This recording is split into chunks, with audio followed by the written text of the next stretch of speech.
Hello student, today we will discuss for chapter number 15 perioperative nursing care. कल के video में हम लोगों ने इसका पार्ट 1 डिस्कस किया था, जिसमें पेरी ऑपरेटिव केयर का देखे थे, जिसमें में उसके पॉइंट्स थे। ए था ऑब्टेनिंग इन्फॉर्म्ड कंसेंट को डिस्कस किए थे, सेकंड था न्यूट्रिशन, थर्ड था एलिमिनेशन, फोर्थ था सर्जिकल साइट प्रिपरेशन। आज की इस वीडियो में हम लोग ई देखेंगे। पॉइंट ई जो है वो प्री ऑपरेटिव क्लाइंट टीचिंग है, तो इसका पॉइंट हम लोग डिस्कस करते हैं। तो चलिए देखते हैं कि इसके इंपॉर्टेंस पॉइंट क्या क्या है।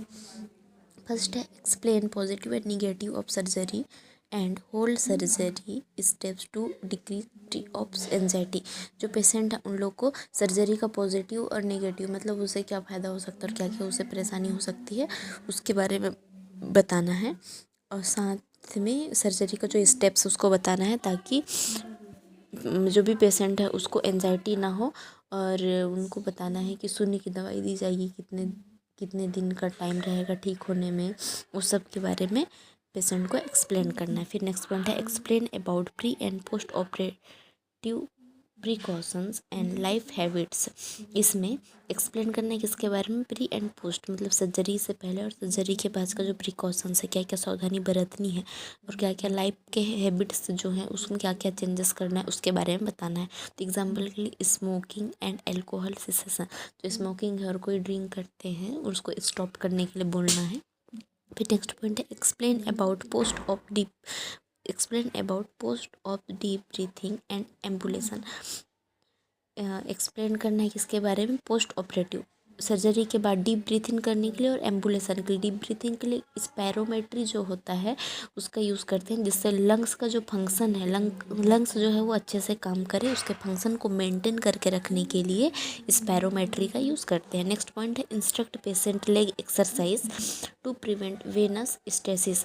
पेशेंट को इंस्ट्रक्ट करना है किसके लिए, लेग एक्सरसाइज। सर्जरी के बाद लेग एक्सरसाइज के लिए पेशेंट को बोलना है, ताकि प्रिवेंट वेनस स्टेसिस मतलब वेन जो रहती हैं शरीर की, रक्त कणिकाएं जो रहती हैं उसमें ब्लड क्लॉट इन लेग वेन्स, ब्लड क्लॉट ना हो लेग में, लेग के जो वेन्स हैं रक्त कणिकाएं हैं उसमें ब्लड क्लॉट ना हो। ब्लड क्लॉट होगा तो थ्रोम्बोसिस का कंडीशन बन जाएगा, वहाँ पे ब्लड क्लॉट हो जाएगा तो परेशानी हो सकती है। तो उससे बचने के लिए लेग का एक्सरसाइज करने के लिए इंस्ट्रक्ट करना है पेशेंट को।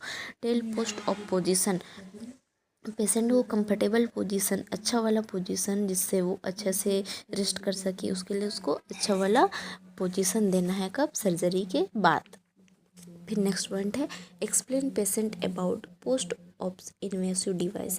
पेशेंट को जो ऑपरेशन के बाद शरीर में कुछ कुछ इन्वेसिव डिवाइस लगी रहती है उसके बारे में बता देना है, जैसे कि नीडेड आफ्टर सर्जरी। एग्जाम्पल कौन कौन सी चीज़ लगी सकती है, एनजी ट्यूब है, नेसोगैस्ट्रिक ट्यूब जो नाक से लगी रहती है उसके बारे में बताना है, ड्रेन्स लगे रहते हैं उसके बारे में, यूरिनरी कैथेटर है, एपिड्यूरल कैथेटर है, IV lines and subclavian line है। तो इस अगर बॉडी में लगा है सर्जरी के बाद पेशेंट के, तो उसे उनको घबराना नहीं है करके बोलना है। फिर नेक्स्ट पॉइंट है साइकोसोशल प्रिपरेशन। साइकोसोशल प्रिपरेशन में क्या होता है, चलिए देखते हैं। पेशेंट को साइकोसोशल प्रिपेयर कैसे किया जाता है उसके बारे में इसमें। Answer the question of patient to decrease anxiety.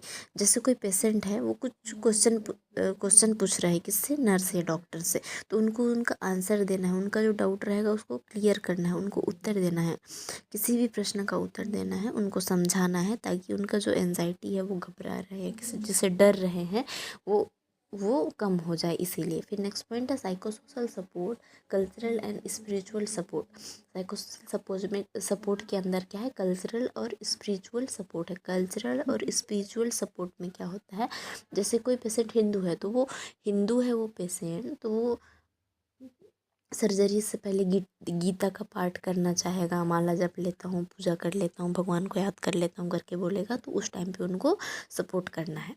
फिर नेक्स्ट पॉइंट हमारा जी है pre ops checklist. Pre ops मतलब ऑपरेशन से पहले क्या क्या चेकलिस्ट ध्यान में देना होता है उसके बारे में देखते हैं।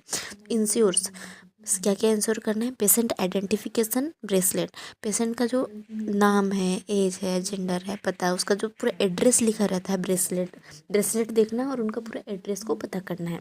फिर एलर्जी लेटेक्स, एलर्जी है जैसे किसी भी चीज़ से, मेडिसिन से एलर्जी तो नहीं है, उसके बारे में देखना है। तो लेटेक्स यहाँ पे एग्जाम्पल में दिया है, तो लेटेक्स क्या होता है देखते हैं।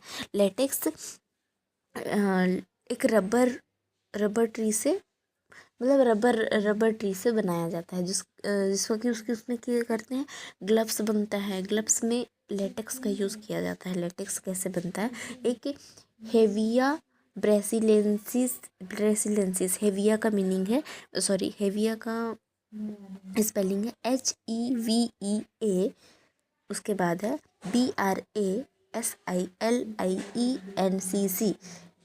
हेविया ब्रेसिलेंसिस। तो ये एक ट्री होता है जिससे क्या बनाया जाता है, लेटेक्स ग्लव्स बनाया जाता है।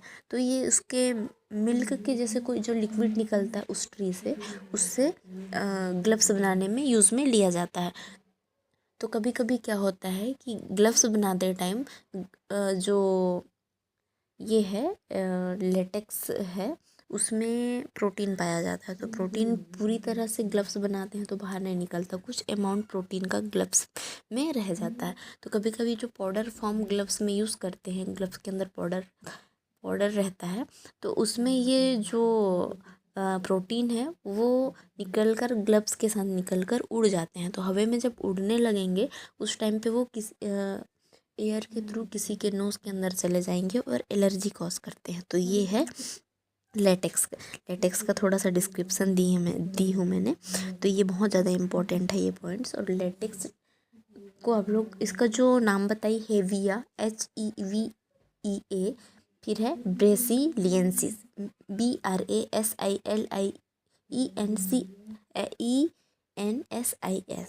तो ये आप लोग अपने कॉपी में नोट कर लीजिए। फिर नेक्स्ट पॉइंट है consent lab values of patient radiological examination.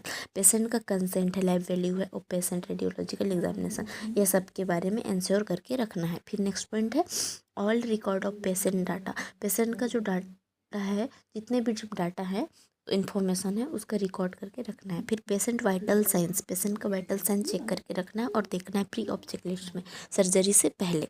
फिर नेक्स्ट है ब्लड ग्रुप, पेशेंट का ब्लड ग्रुप देखना है। रिमूव ज्वेलरीज और अदर प्रोस्थेसिस, जो ज्वेलरीज पहने हुए हैं, जो भी पेशेंट है वो मेल या फीमेल कोई भी हो सकते हैं, तो वे ज्वेलरीज पहने हैं उसको रिमूव करना है। और अदर प्रोस्थेसिस मतलब जैसे नकली दांत लगाते हैं ना, तो वो सबको भी रिमूव करना है। फिर एच पॉइंट हम लोग का है pre ops medication. Pre ops मतलब ऑपरेशन से पहले जो मेडिसिन दी जाती है उसका भी मतलब उसको भी देना है या उसका भी देख रेख करना है। तो इसका पॉइंट है provide all medications ordered by doctor, मतलब जो भी डॉक्टर प्रिस्क्राइब करके मेडिसिन लिखे रहते हैं उसके अकॉर्डिंग ऑपरेशन से पहले पेशेंट को मेडिसिन देना है। तो आज का हम लोग का पार्ट 2 कंप्लीट हुआ। नेक्स्ट पार्ट में हम लोग इंट्रा ऑपरेटिव केयर और पोस्ट ऑपरेटिव केयर के बारे में डिस्कस करेंगे। आज के लिए इतना ही स्टूडेंट, तो ये बहुत इंपॉर्टेंट है, आप लोग इसको पढ़ते रहिए, साथ में नोट्स बना लीजिए। ये हम लोग का पार्ट 2 कंप्लीट हुआ। आज के लिए इतना ही। Thank you students.